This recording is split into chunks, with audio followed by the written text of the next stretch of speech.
ate. Nandyan ho si Lola. Hello, Purita! How are you? I bought you some coconut. Oh, thank you very much. How thoughtful Yes. you are. Oh, coconuts, with matching. Oh, the trees are here and the coconuts are here. Yes, Machi. Thank you very much, Jimmy Crickets. Pasensya ka na, ha? Naghahanap buhay kasi ang beauty ko, ha? That's good, that's good. Well, anyway, I'm almost over. I'm almost over. It's okay, it's okay. Hey!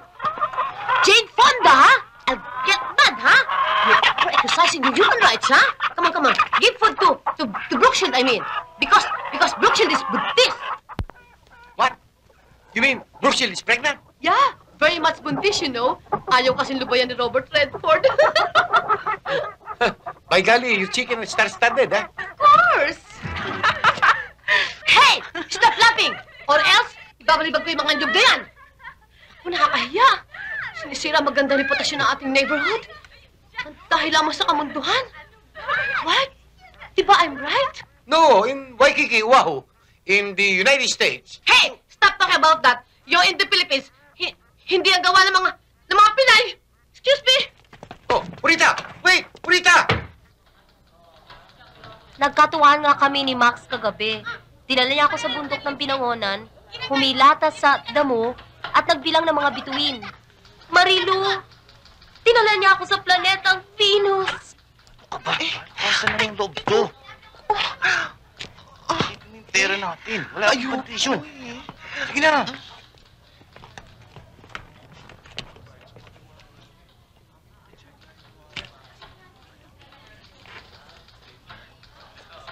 Huwag kang sisigaw, mayroon akong barel na tutok sa'yo.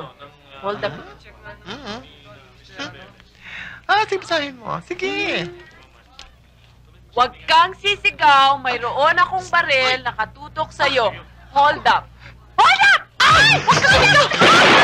Huwag kang sisigaw!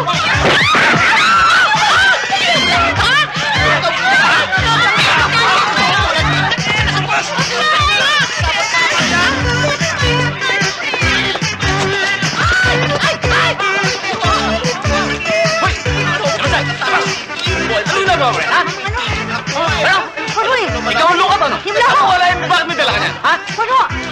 Hindi ako kasama doon! Wala akong kilala!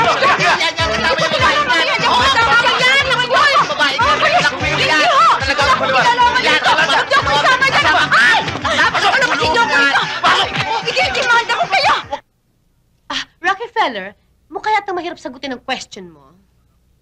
Bakit, Purita? Ikaw hindi na mahal sa akin? Pag ako yun na asawa, ikaw hindi na trabaho. Ikaw na akin, Rena. Oh. Rena akin, pansiteria. Rena, Mickey. Rena, Mion. Sotangon at Mami.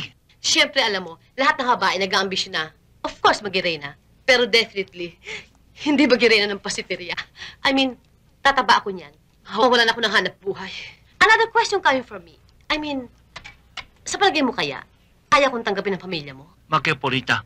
Dahil ba ikaw isa biyuda? At anak mo ka isa ex-con? Oh, no, that's beside the point, you know. Ang ibig ko sabihin, siyempre, ikaw lahi ka na in-check. Ano lamang sabihin na inyong mga forefathers, relatives, and friends na makapag-aasawa kayo sa babaeng hindi mo kapasingkit? Yung bang, tisay? Okay lang. Akin na pamilya, blood-minded. Hindi mali na, hindi singkit. Basta wag lang asawa, duling. Ayun o, boss, oh. Hoy! Hoy, babae! Halika rito. Oh, excuse me for a while. Tawag lang ako ng pinsan ni Tarzan, ha? Porke? Porky pig! I-comment pa ka ng... Tumanggap ako ng sulat sa barangay captain, nagre-reklamo ka rin o ginagawa kong kasa itong pamamahay ko. Oy, that's the truth and nothing but the truth. Wala ka nang pakialam doon. Unang-una, ang mga babaeng dinadala ko dyan sa bahay ko ay magaganda, disente, college graduate. Kaya kay elepante ang ipasok ko dyan, wala ka nang pakialam. Palibhasa ang diversion mo yung mamboso sa akin, ha?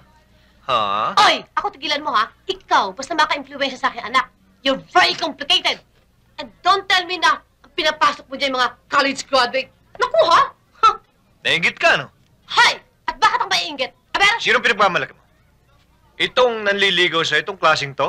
Rockefeller, dali, pagtanggal mo ang puri ko. Yeah! Karatikit!